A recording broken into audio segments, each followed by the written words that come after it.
Most Roam Helcurt players think this hero is either broken or completely useless. And the reason for that is simple. People don't understand what Helcurt Roam actually is supposed to do.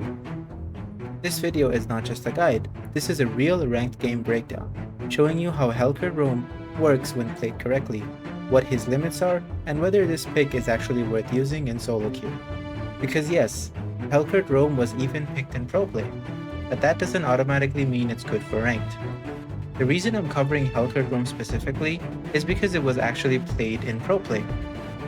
In the M7 World Championship, Blink from Yangon Galacticos picked Helcurt Roam against Team Zone, and he did really well with it. So naturally, people started asking, is Helcurt Roam actually good? Is it viable? And most importantly, can you play this in solo rank? Because there's a difference between pro play and solo queue. Pro teams have coordination, communication, and structure. Solo queue usually doesn't. So this video is about separating what looks good from what actually works.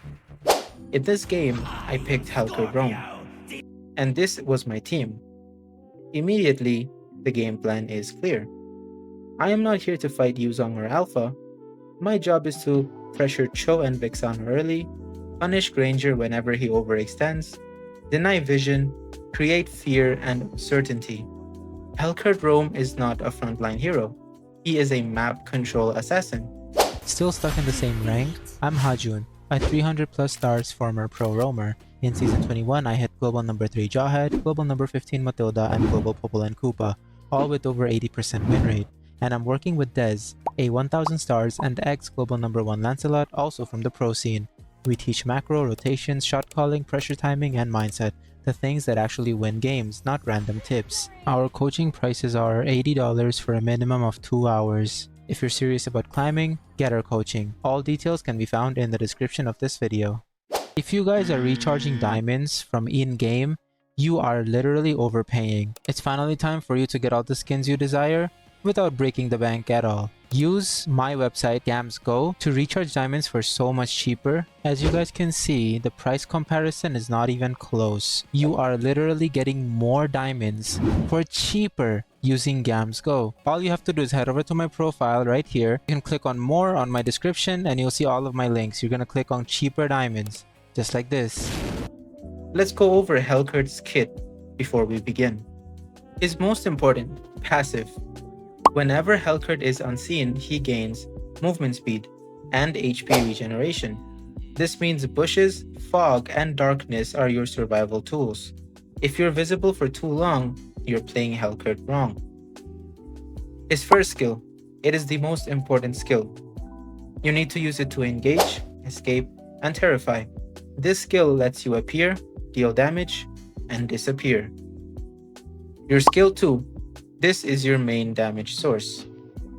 It has stacks, and these stacks can either be filled by basic attacking or by being unseen with his passive for long enough so that the stacks are fully filled. If you are unseen for long enough, your stacks start filling up on their own, and once they are full, you can engage. This skill is almost impossible to dodge if the target is terrified. That's why I always recommend using your skill 1 and then your skill 2, not auto attacks. Your skills are going to have a cool glow to them when you are unseen for a long time. And you always want to activate your first skill onto the opponents. You want to land exactly on them when it's glowing. If it's not glowing, you're not going to terrify them, and most likely you're going to miss your second skill. His ultimate. This is not just a kill button. It removes vision, it creates hesitation, it allows your team to reposition. Helcurt's ult controls tempo, not just fights. Once you click it, for the opponents, everything becomes dark. They cannot see their teammates or the map whatsoever. They cannot see anything that is going on in the map. So this can really be used very well during team fights or during ganks or even during objectives to completely deny information and to blind the opponents. Now let's go over the early game rotations and how to properly vision with Helcurt.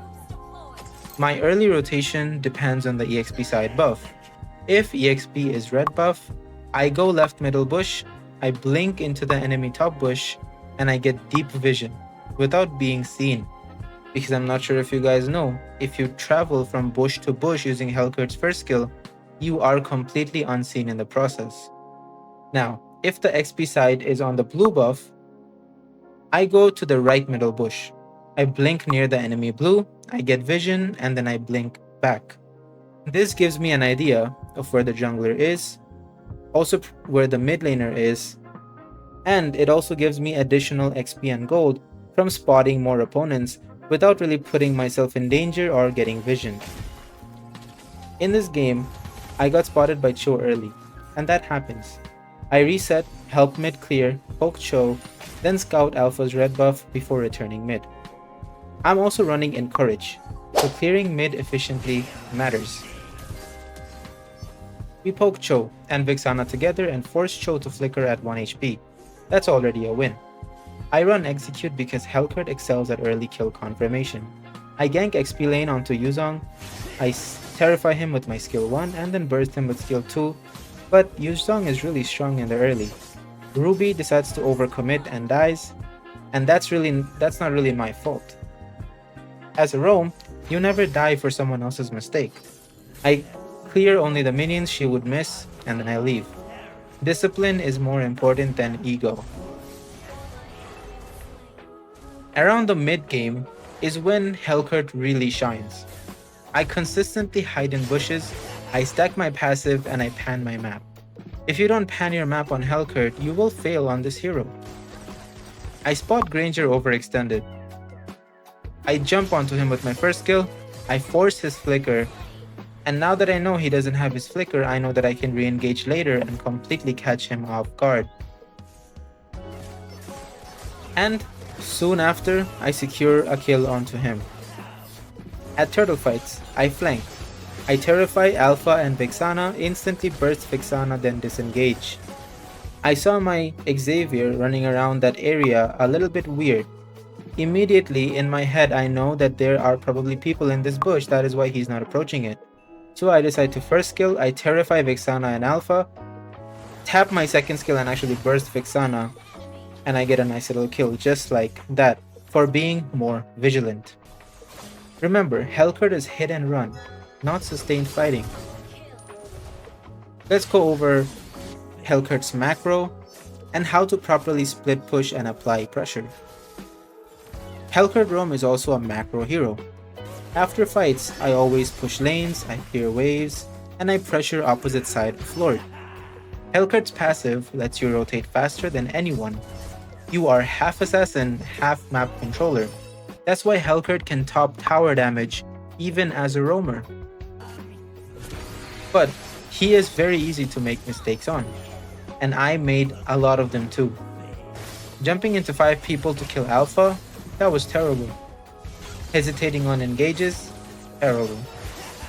Auto-aiming my skill 2 in the wrong situation, that's really bad. Helcurt punishes hesitation and poor judgment. You cannot brute force this hero. The build that I recommend for Helcurt is Speed Boots with Encourage Blessing, Sky Piercer, highly recommended. I did not build Sky Piercer this game, but after testing him out a little bit more, I really think it's an item that will benefit him, as opponents usually escape with 1 HP after his full combo, and I think this can help him secure more kills easier. After that, Blade of Heptases, followed by Sea Halberd, Demon Hunter Sword, and lastly, Hunter Strike. For the spell, I like to use Execute to secure those early game kills. For emblem, I use the Assassin emblem with Rupture, Master Assassin, and Lethal Ignition. Now let's be honest, Helcurt Roam is not bad, but is it better than tank roamers? No. Heroes like Hilda and Khalid are simply more consistent. They tank damage, provide vision, still deal insane damage. Damage roamers are high risk. They rely on good teammates, map awareness, fewer mistakes. In solo queue, that consistency isn't always there. I would not recommend Helcurt Roam as a default pick, but if your jungler and XP are tanky and you know how to play the map, then yes, it can work. Helcurt Roam isn't broken, however it's very unforgiving. If you play it right, you're gonna dominate. But if you play it wrong, you're just gonna end up feeding.